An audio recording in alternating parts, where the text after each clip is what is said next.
All right, Mavericks fans, 5 games left in the regular season, and it's playoff time. And you know what that means? First round exit, correct? Well, after the last 3 games, which are 3 losses for the Mavs in playoff atmosphere arenas, it's unfortunately probably going to be the case.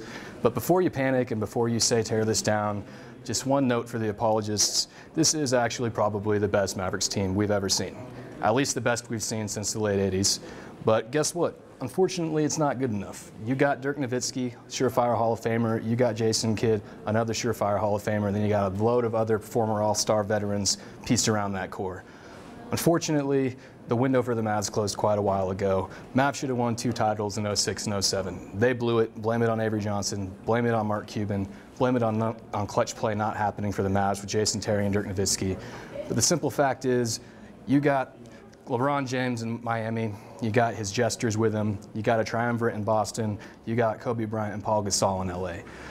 Those teams are better than the Mavericks, and there's nothing the Mavericks are going to be able to do, even if Caron Butler miraculously comes back for a second-round appearance. And that's assuming the Mavericks get to the second round, who they'd most likely fall to the LA Lakers without home court advantage, which is all but out of the question after they lost to the Lakers the other game. Mavericks look like they're probably going to get stuck with a matchup against the Portland Trailblazers. They just lost to the Trailblazers in their last game. Won a very close game, even though they cut it down to 9 by the end of the 4th quarter. Looked like a deflated team, looked like an old team, looked like a rusty team, looked like a team that doesn't have fresh legs anymore. And unfortunately, Rodrigo Beaubois, who is supposed to be this Mavericks team savior, ain't doing much. And doesn't look like he's going to do much against quality playoff opponents.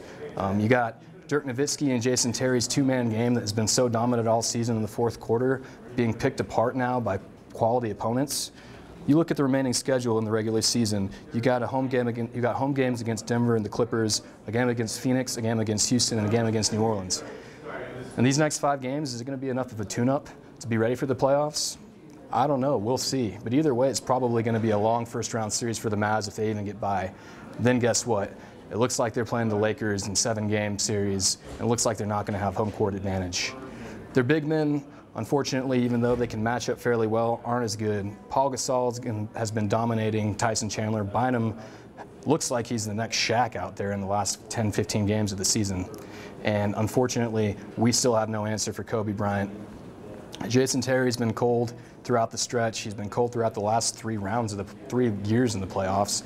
And unfortunately, without the Mavericks and Dirk Nowitzki getting to the basket enough, I don't see much of the series there. 5, 6 games maybe. If it gets to 7, doesn't really matter. Lakers got home court. The 2-time champions aren't going to be losing in a Game 7 at the Staples Center. Bottom line is, it's okay. Don't blow this thing up. Mavericks aren't going to win a championship in the next 5 years anyways. You might as well continue a couple more seasons with 50+1 seasons. Who knows, maybe you get lucky in the draft and find the next Dirk Nowitzki. Probably not. Western Conference Finals appearance is a successful season for the Mavericks.